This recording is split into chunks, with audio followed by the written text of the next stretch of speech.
Welcome everyone to our YouTube series, Test Prep Made Easy. So in this particular series, we are going to post regularly questions on our YouTube channel.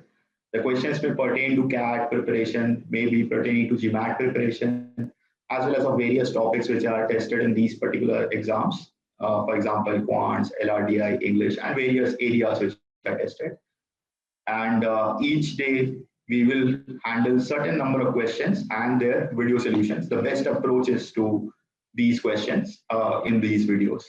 So have a happy preparation ahead and enjoy the video. Thank you.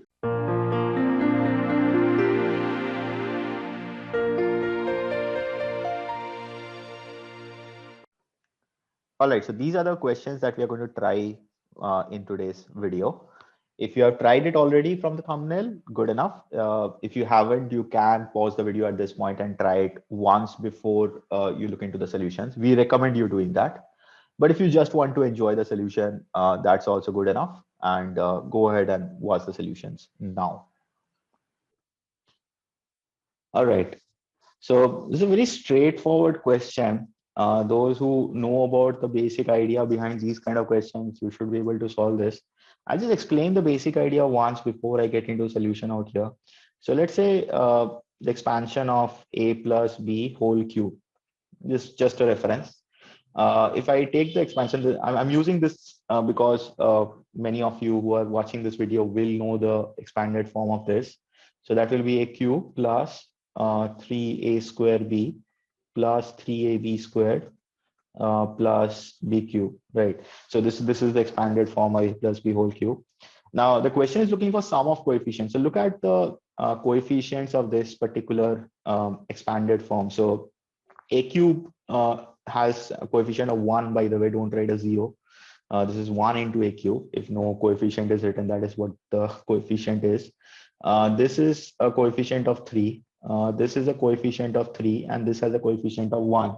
So when we are asking for the sum of the coefficients in the expansion, this is what we are intending to do, right? We are just ignoring the variables and just taking the coefficients. So try to imagine how to obtain this situation. So how do you get from here to here? I mean, how do you achieve that? It's a very simple idea. All you do is just substitute each of the variable that are there here. So just substitute each of the variable to 1. Because the idea is, I mean, if you substitute each of the variable to 1, then all that remains is the coefficient. You cannot substitute it to 0, by the way, because if you do that, then the coefficient will disappear. So if you put a equal to 0, all of these coefficients are suddenly gone. That will be incorrect, right? So you need to substitute each of the variables to 1. It also doesn't matter whether the coefficients are in positive form or negative form. For instance, if I have a minus b whole cube, that would be a cube. By the way, I didn't want to erase the whole thing. Yeah, minus. This will be in plus and this will be in minus. So this is what we require, right? But when we add the coefficients, the first term will have a coefficient of 1. The second term, the coefficient is still minus 3. Okay, it's not 3. The coefficient is minus 3. This has a coefficient of plus 3 and this has a coefficient of minus 1. So again, if I do this, I mean, what I talked about, if I do substitute a equal to 1 and b equal to 1, then I'll have the coefficients with the sign itself. So you don't have to worry about the sign. So the idea is, I mean, if you substitute a equal to 1, b equal to 1 here, it is as good as substituting a equal to 1 and b equal to 1 here as well, right? Because I hope you notice this equal to sign. This thing is equal to this, right? So whether I substitute the variables to be 1 here or the variables to be 1 here, it really doesn't make any difference. So you can just check this with this example. You have 1 minus 1 whole cube is 0. If you add all of these coefficients, the sum is actually 0. So the idea is that whenever you're looking for sum of coefficients in the expansion of any of these type of binomial or multinomial or anything, so all you do is just substitute all the variables to 1. So for example, in this particular question, we have only one variable, but whatever the variable is, just substitute that to 1 and you get the sum of coefficients. So in this case, it will be 3 minus 5 plus 1 whole to the power 65. 3 minus 5 is minus 2, plus 1 is minus 1. So minus 1 raised to 65 will be minus 1 because the power is odd. So the answer will be option D out here. So this is the idea behind sum of coefficients in expansion of any of these type of expressions. And that's all I had to add to this question. Hopefully everything was understood. Thank you for joining in. This is a very basic idea on property of roots. I hope that everybody has an understanding of sum of roots and product of roots. I'm not going into that much details, but let's read the problem. I'll just explain whatever needs to be through the problem itself. So find the product of the roots of such a quadratic equation whose roots are reciprocal of the roots of this equation. So we are looking for that particular root or product of the roots of that expression or quadratic equation whose roots are reciprocal of the roots here. So very simply put, we have this expression as something like this. So if I consider the roots of this quadratic as alpha and beta, so the sum of the roots will be minus of 5 by 14. So that will be minus 5 by 14. And the product of the roots, alpha, beta, by the way, this is for this particular quadratic. So that will be 7 by 14, which is half, right? So alpha into beta will be half. But we are not looking for alpha into beta. What are we looking for? Read the initial part again. Find the product of the roots of such a quadratic equation whose roots are reciprocal of the roots here. So basically there is an arbitrary quadratic equation. We don't know what is that, but then they have that particular equation has roots alpha, 1 by alpha and 1 by beta. And we are not looking to find that quadratic equation. What we are basically looking for is the product of the roots of this particular quadratic equation, which will be in turn 1 by alpha into 1 by beta or 1 by alpha beta or the reciprocal of this, right?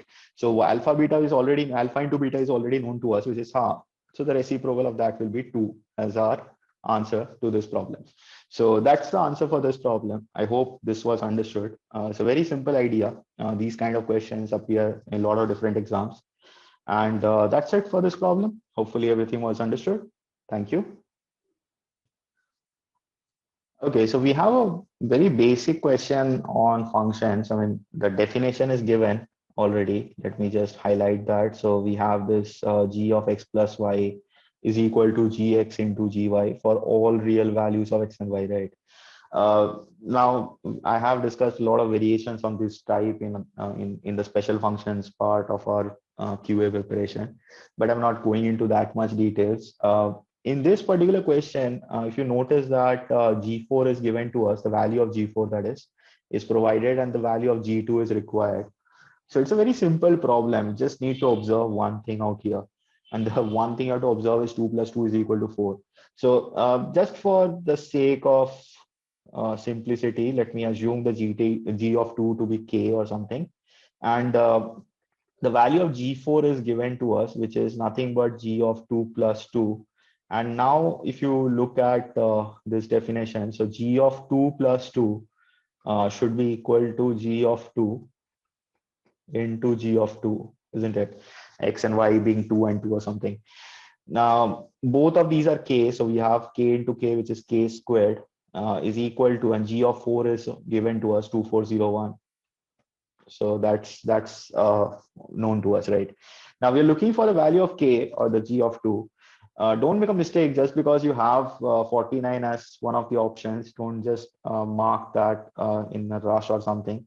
So in this case, the answer is K is equal to plus minus 49. And no additional thing has been mentioned to resolve this thing, right? We have no other ways to figure this out. What should be the value of K? It could be plus of 49 or it could be minus of 49. Have been other information given to us in terms of the output or something that the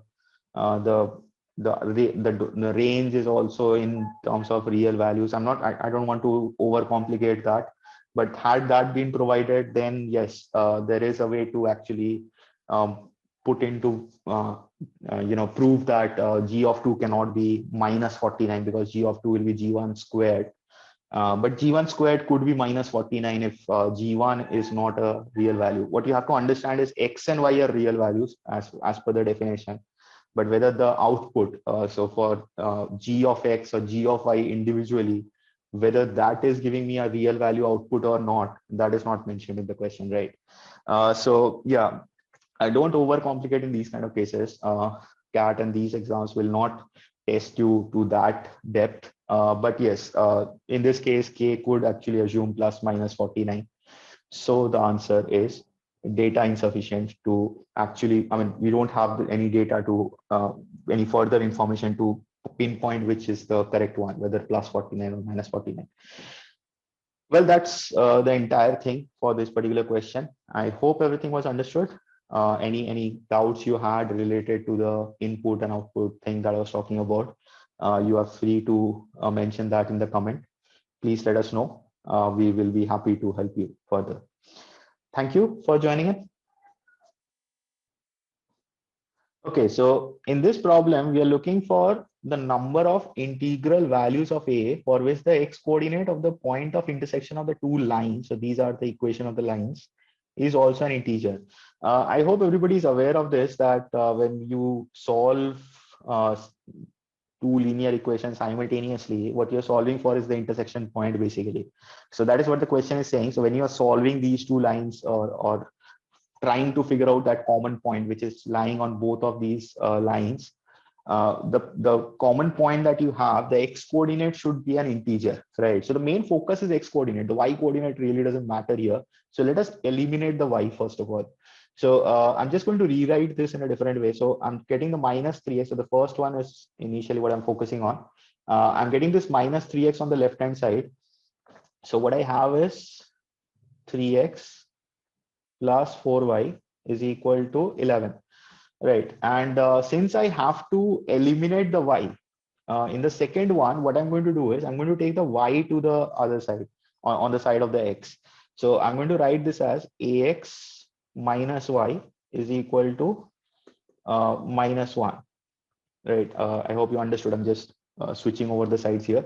But yeah, the reason I did this is, now if I multiply 4 to the second equation, I hope you can see that when you add these two equations, the y cancels off.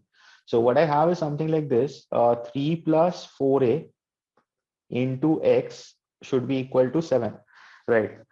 Now, let's reread the given premise once again and look for the important parts here. So what are we looking for? The number of integral values of A. So since we are looking for integral values of A, the constraint is indirectly that A must be an integer, right?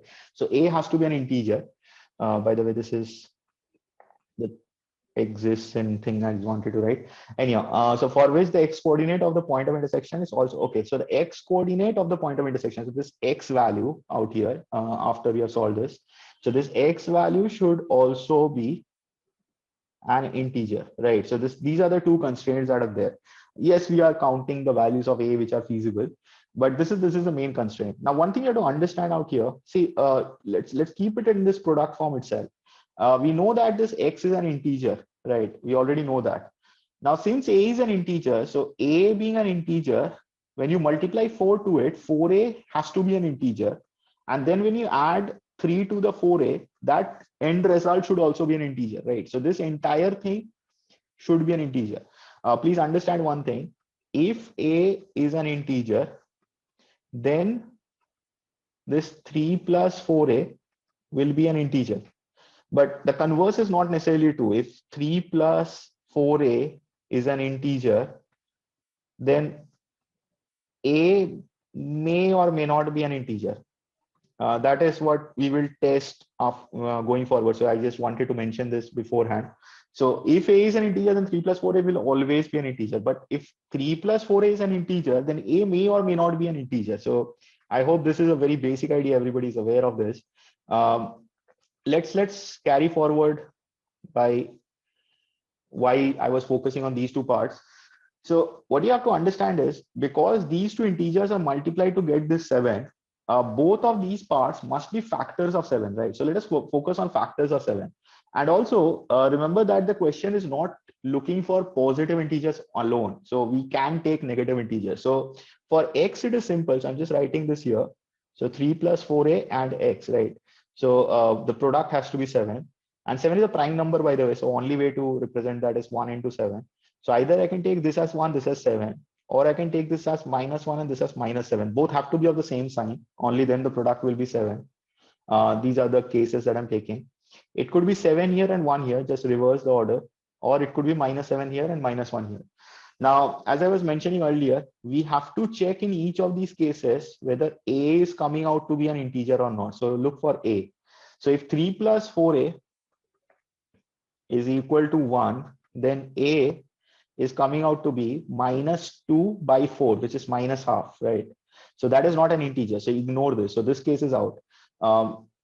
So obviously 7x cannot be 7 as well. But please understand. So a has to be an integer, right? So that is not happening here. So this case is out. Second thing, in the second case, that is, if you take 3 plus 4a as -1, then in this case, a is coming out to be -1, right? You can just solve this yourself. So 4a is equal to -4 and a is equal to -1. So this works. If I consider 3 plus 4a to be 7, if I take this, then a comes out to be 1, which is also fine. So this is also acceptable. On the other hand, if I take 3 plus 4a is equal to -7, then you're getting -10 by 4, which is not an integer, right? You can solve this, you'll get -2.5, which is not an integer. So that is also ruled out. So effectively, there are two solutions which are giving us integral values of a, and that is what the question is looking for, right? Find the number of integral solution or values of a for which this happens. So the answer is option D, which is 2. We are not looking for the values itself. There are scenarios in which we are looking for the sum of values of a. So that case, you just add the solutions in this case. But yeah, that's the entire thing I wanted to add for this problem. Hopefully everything was understood. Thank you for joining in. Hopefully you liked the solutions we provided for these questions. And if you did like it, do not forget to like the video and share, subscribe, and comment. Do subscribe to the channel and click on the bell icon. In that case, you'll get notification as soon as we upload a new video. And if you want to check a bouquet of courses that we provide, so we have a huge variant of courses from customizability to full preparation. You can check our website, www.mathoratory.com. I'll leave the link in the description below. And have an enjoyable preparation ahead. Welcome to the Mathoratory family and have a good exam ahead.